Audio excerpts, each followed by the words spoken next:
Hi, I'm Gail Cassidy, owner of Tomlin Publications and creator of Success Skill Programs for Kids. And I don't think it's hyperbole today to say that society's greatest problem is teen violence, bullying, and suicide. And as adults, we have to change this course. It really is up to us, not to teachers, not to anyone else. It's up to us, and we can. That's my mission, and I hope you'll join me. Why violence, bullying, physical and cyber, and suicide are major problems. Why does that happen? I believe if we use the standard problem-solving method, we can find out. Problem solving, what's the problem, causes of the problem, possible solutions, and best solutions. And the causes are pretty clear. They have beliefs about themselves and about others that just aren't on target. They might think, I'm not smart enough, I'm not good enough. Why should I stay in school? I'm failing. People are making fun of me. I'm worthless. Look what they say on my cell phone. Nobody likes me. We're poor. Negative reinforcement from the media if they don't live up to the hype that they see on the media. And what are the basic causes? Faulty belief system, poor self-concept. We act according to what we believe. It's a negative belief system. Years ago, Napoleon Hill wrote a book called Think and Grow Rich. This is decades ago, 1937. The most famous line from that book, which is still repeated a lot today, is, what your mind can conceive and believe, you can achieve. Think about it. If you believe it, you can do it. Henry Ford has frequently been quoted as saying, if you think you can or you think you can't, you're right. So what we want to do is get rid of that negative belief system. The fact is, we act as we believe about ourselves, about others, about the world. So what are possible solutions? More laws, greater enforcement, stiffer penalties, juvenile detention centers. I worked in one for 3 weeks, and that's not a place you want to be. Arrest the parents? No. What's the best solution? Train the parents and teachers how to instill self-esteem, a positive self-concept in every single child. Teach each child how to believe he or she is special, because they are. The commencement address many years ago I gave in our local town, and I told the kids that if I could, I'd flip each one of them a magic coin that represents just one characteristic. And that one characteristic, if they had it, they would work to the best of their ability, choose reliable friends, make good decisions, look for the best in others, and maximize their own potential. And the name of that magic coin is self-esteem. Teach each child how to believe he or she is special, because they are. Not all in the same way, but there's something special about each child. And how do we do that? I have 4 courses. One for parents, Bully Be Gone for parents. Actually, it's very similar to Kids Mentoring Kids, but in that program, I'm only in the classroom with the kids for 50 minutes, and we do this over a 4 to 6 week period. Parents are with the kids all the time. It's a program that they can use and be able to fall back on repeatedly. At the end, there's a game for the kids. That's one whole hour where the kids have a board-like game, like Monopoly, where they land on spaces whether they're the bully or they're the bystander, and they tell them how to do that. The classes are only 50 minutes when you're doing them physically. This is for forever when it's with the parents. And the 3 are for teachers. Kids Mentoring Kids. This is concerned, actually I wrote it because I was concerned about the dropout rates in some schools. In your town it might be 98% graduation rate. Inner city schools, some kids drop out in 8th grade, 9th grade, 10th grade, 11th grade, and they're not counted. So they might, in essence, have a 50% dropout rate. Second one is speaking for teens. This is implementing the kindness skills that they learned in the previous classes. and discover your passion. I wrote that over 20 years ago when I was in a job with a wonderful nonprofit disaster organization, but I couldn't handle it because it couldn't divorce myself from fires and death and dying and blood and everything when I went home at night. So that's why I wrote that book. But the one thing has to be part of every single program with the kids, has to have a fun element. Otherwise, they're going to turn off. If I could rap, I'd do it in rap, but I can't. And what are the commonalities? The underlying concept for all courses, it's almost like a frame, a picture frame, that's made up of two parts: unconditional love and boundaries.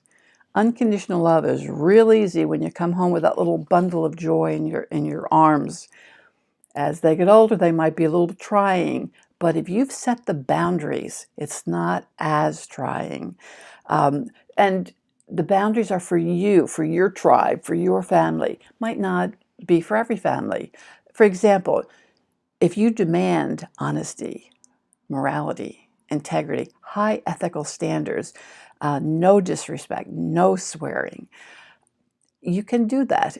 One way you can find that the kids are taking over is when you give them boundaries and you say, okay, 20 more minutes for screen time, and you come back 20 minutes. Okay, 10 more minutes screen time. Okay, you come back. Okay, only 5 more minutes, and then you're going to go to bed. Well, by that time, the kids have learned very quickly that they can get this additional time. That's not a boundary. Even though it's so meaningless where the screen time is concerned, it's still a boundary. Set the boundaries when they're very, very young, and it's a lot easier to fulfill them. Now, with teachers, you don't expect unconditional love for the students. There's some that will drive you nuts. But unconditional acceptance, that's part of your job. You accept the child for who he is, who she is, and you set boundaries in your classroom as well. These are frameworks that you just need to enable a child to develop a strong self-concept. They know the rules. Now, the acronyms for success I use boil down all of the theories, the research, and basically you're going to come up with the basic concepts. For positive self-concept, I have SAVE, and I'll explain that more later. This is for parents and teachers to use. And this is how to get a child to believe in himself. If you can do this, and again, when I explain it more, you'll understand better.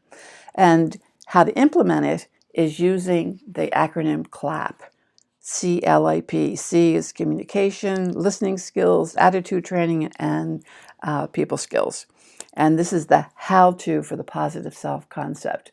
Looking a little bit more at SAVE, go back to Maslow's hierarchy of needs, and his first need is survival.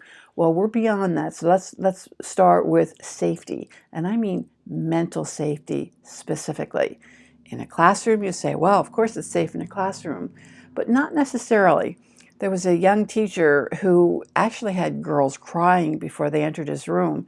If they got an answer wrong, they had to take their forefinger and tap their foreheads 10 times, saying the letters TM backwards. Try it. MT, empty, empty, empty, empty. And some of them would end up crying. That is a form of bullying. That's not mental safety. Not allowing name calling, using the I messages for your child. I'm really disappointed that you didn't do whatever, rather than saying, you're such a slob. And any of the you messages can be, especially when you're angry, you might be saying things that will leave an impact or an imprint on your child. You don't want to do that. So the I messages. Acceptance. Everybody in the world wants to be accepted. Not by everybody, but by the people that they interact with, by the people that they live with. If you don't feel accepted somewhere, then you're going to go look for it. And this is what I fear happens with teenagers in school. If in high school they're not doing well, but yet they're accepted by this group outside, and that group happens to be called gangs. We don't want that. Validation. You might accept me, but is there anything special about me? Validate me in some way. If I work really hard on a project, at least recognize that time, recognize my efforts, do something to validate me so that I'll be wanting to continue with this. And the last, enthusiasm. You think, well, what's enthusiasm have to do with anything? As Dale Carnegie says, act enthusiastic and you'll be enthusiastic. Little gal came up to me one day after class and said, "But Miss, I can't be enthusiastic. I'm just not enthusiastic." And I said, listen to yourself right now. That's enthusiasm. As Shakespeare said, assume a virtue if you have it not. I used to get a newsletter, and there was an editor called the Pinstriped Advisor. Somebody wrote in one time and said, how do you become charismatic? How do you get charisma? Do you have to be born with it? And the Pinstripe Advisor wrote back and said, be enthusiastic. Enthusiasm is charisma. And you start, it becomes part of you, and that's who you become. Clap. This is the how-to. This is the actual training. We spend a lot of time on communication skills, body language, voice words. Did you know 55% of the message comes from the body, 38% from the voice, 7% from the words? Little things, and this is a fun thing to do. The eyebrow lift. If you see a friend walking towards you, you raise your eyebrows. Hi. If you really like that person, your eyebrows stay up a little bit longer. Pupil dilation. If you're lying, your pupils dilate. Did you know that? It's a fun thing to work with the kids. Voice. A nice tie. Is that a compliment? The voice says it's not. So when you're aware, when the kids are aware, they have to take responsibility for their words, for how they say them, and how they present them physically. All I said was, and what they said was horrible, but it was said actually it was said horribly, but the words were okay. We talk about listening skills. Listening is the greatest compliment you can pay anybody, but it's not frequently taught. It's one of the most important communication skills. We actually get into cognitive listening and mirroring when someone's talking. Attitude training, there's stimulus response. We work on the pause between stimulus and response. I'll give an example. I'll take 3 kids and say, suppose I kicked that person, that person, that person. Would they all react the same? And I would have chosen 3 that I knew were very different. One might have just gotten up and kicked me back. One might have run out of the room crying, and one might have sworn at me. So it's the same stimulus, but pause. What are you going to do to respond, and what's going to determine how you respond? And then respond. And then people skills. I teach this through a stack. I give lots of talks. My mind frequently goes blank for words, but it doesn't with pictures. So if I have pictures in my head, I know I'm going to be able to continue. So I teach kids how to stack human relation skills so that they remember. Bully Be Gone. More specifically now, what this course is, it's 10 sessions videotaped. It includes 1 session just for kids, plus the bonus after-school program ideas and downloads of all the major strategies. There's things like the types of bullies, famous people who have been bullied. Did you know Taylor Swift was bullied? Skinny. Prince Harry, red hair. We look at common targets, ways to avoid, impressions. And one of the first things I'll tell people is shoulders back, head up, and look them in the eye. In the days gone by, my father said, go and punch him in the nose. Today, that's not advised because more kids carry guns and weapons, hold a grudge, come back and get you. I would not do that. Most of the 10 sessions are 30 minutes, 2 or 1 hour. And there are over 30 downloads. So at the end, when it's all over, you'll have the most important things that you could make into your own little book that you can refer to. Kids mentoring kids. This was the most surprise to us. I wrote this for kids who are about to drop out of school, kids I was worried about. what it turned out was the kids who were the mentors derived the most benefit.